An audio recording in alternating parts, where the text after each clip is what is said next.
Welcome, Riki. Thank you.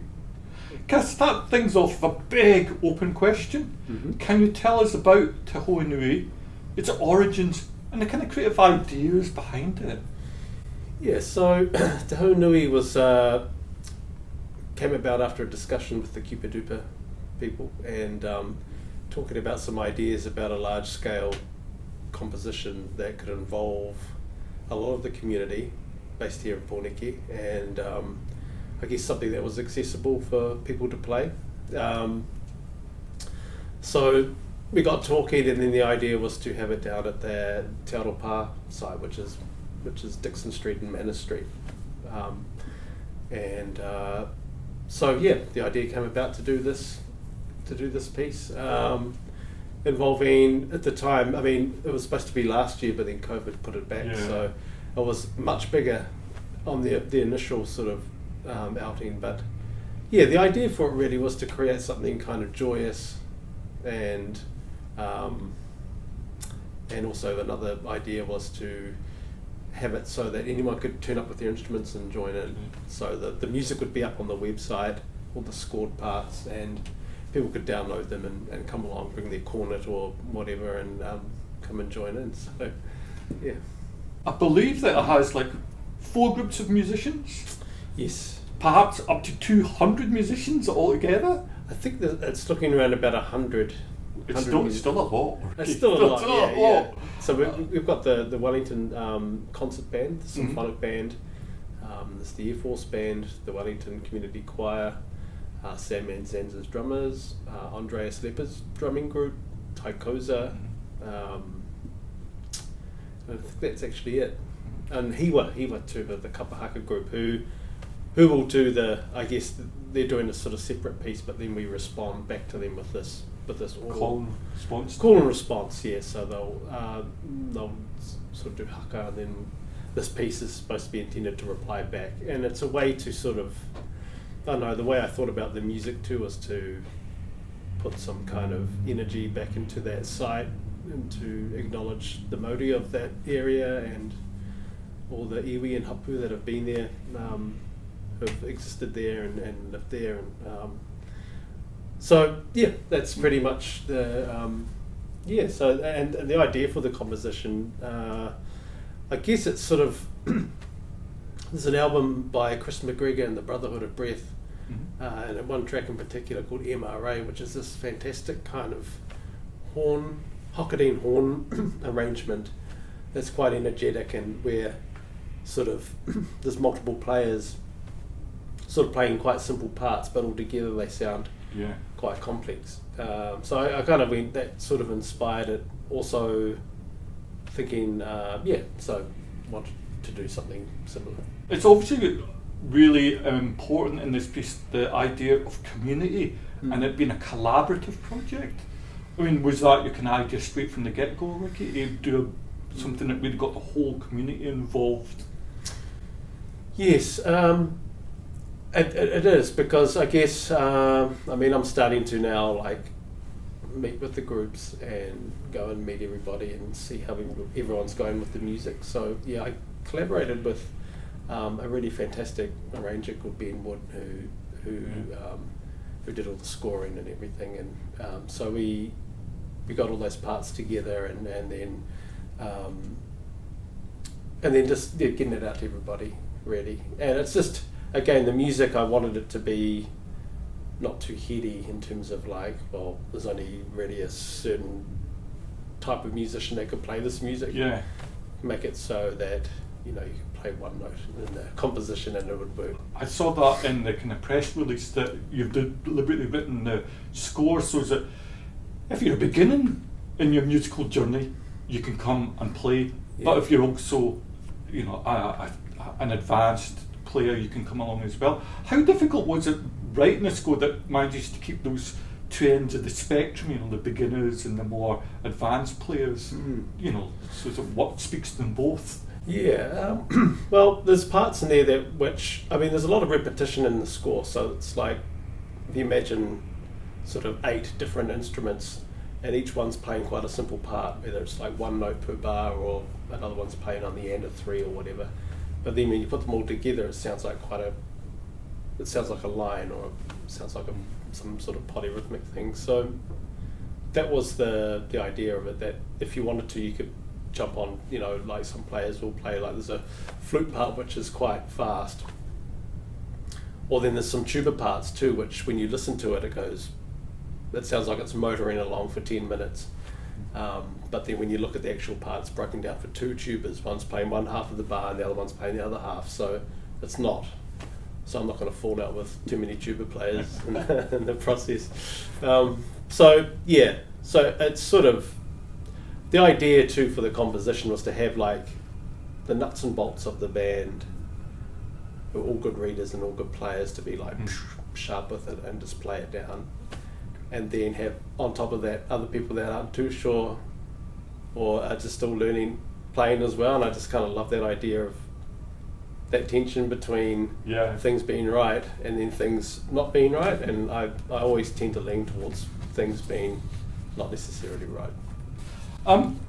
Reading again through the kind of text about conduction was mentioned in some of the text. I was thinking that's strange because it's a term that's more associated with physics. You know, it's about the transfer of energy from one thing to another. Yes. Can you tell us about conduction in a musical context with particular reference to this piece? Yeah, well, there's not really a lot of conduction at all, really, with this piece, because this is scored. So the thing with conduction is it's that you are using gestures and hand gestures and directives to that symbolise musical notation. So that's the difference really with that. But I guess like I've been looking at conduction for a few years now, and I think probably subconsciously a lot of the in terms of like tonal or harmonic sort of characteristics may have fed into this composition. But with the conduction itself, it's definitely like it's more about interpreting musical symbolism and notation. So I know you've been studying a lot recently and doing a lot of research. What kind of research and discoveries have you made that you've incorporated into this piece? Well, again, probably not. This piece really does sit outside of maybe what I'm doing with the conduction, but again, it is all part of the whole. You know, you sort of look in one area and it might not be related to. I've been focused on conduction and trying to develop it in the field of like taonga pūoro and like coming up with gestures which speak to taonga pūoro, and but then also try to develop that so it can be for Western instruments as well. So it's sort of breaking down, in a way, it's the sort of in contrast to what Te Hou Nui is, where it's scored and it's written and it's like played, whereas conduction's what I'm doing here is the complete opposite. It's kind of indigenizing music notation, whereas in this piece it's like I've gone Can I ask you about that? I was thinking about the power of music to define the future and redefine the past. For some reason the work at Sun Ra came up in that kind of context. Do you think that this piece has connections with that?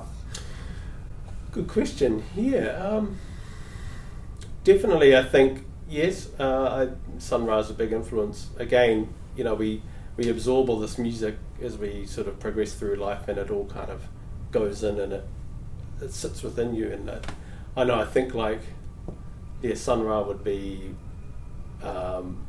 someone who I'd look at as, and I know I can speak for a few other musicians too, someone who would look at as a tupuna, you know, as in a way. So yeah, I think too there's a lot of I guess with Sun Ra, it's that idea of like imagining a better world, you know, imagining another future or another one that's different to the one that's happening now. And I guess there is a little bit of that, maybe it's a bit more covert or a bit more subconscious in the way that it's been written. But yeah, I love that idea of Sun Ra, where he imagines a better world and tries to create that better world through his music. Yes, it's such a powerful thing. It is a powerful thing, yeah, and that's sort of in the context of what it was like for African American people, and just imagining another world that's not this one, you know. And but with this piece I've written, I think it's definitely not. I think it's definitely a lot more. It doesn't have that angle to it. But you know, again, it does. I feel like when you do, I mean, yeah, we sort of grow up and we sort of study and listen to this music, and when you do come around to writing things, I do feel things do shape the way you hear things and may write things, you know. I've only one last question, Riki. I could ask you loads of other ones, but this is one. You are actually a very hard man to keep up with because you've got so many musical irons in the fire. What is particularly exciting you in the various projects that you've got? Obviously this CubaDupa one sounds fabulous and thoroughly recommend it to anybody to go and see, but there must be other ones in there that you go, oh, that's so cool. Yeah, well, probably, there are always lots of cool things bubbling away. The main one at the moment is Te Hu Nui, which is a Tonga Pūoro orchestra that we have here. We've been doing some wānanga.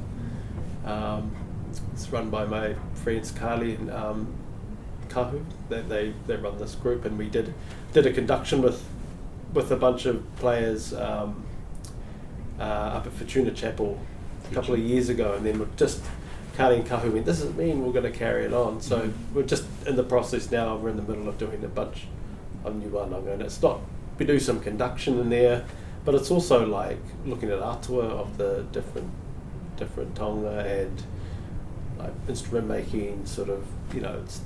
We just did one this weekend, and it was all on poi.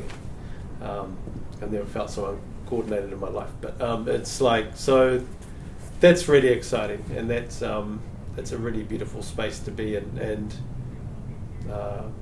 it's been one of the most profound musical experiences of my life. I think my son Kiva's in there, and my daughter Maya's been coming, and with good friends, and you know, and it's great to be part of an ensemble which is actually really unique because it's it's called an orchestra. Carly and Kahu looked up what defines an orchestra, and it was 30 plus members. So yeah, we're the first, I think, Tonga Pūoro orchestra. So that's really exciting, and going to be working with Abigail Jensen, Aotearoa Jensen, on for a Uria Foundation residency in next month, and which will be cool. I'm going to make an album with like Tonga Pūoro and drums and other bits and pieces. But mostly just working on this doctorate at the moment. I'll be in the last year of from April, and I'm be developing this vocabulary of conduction gestures for Tonga Pūoro and for other instruments as well. So, and working on a book. So that's pretty cool. It's going to keep you busy. Yeah, it's keeping me pretty busy. Yeah. Riki, thank you so much for coming Thank in you. and doing an interview. It's been a total pleasure. Thank you, Neil. Awesome.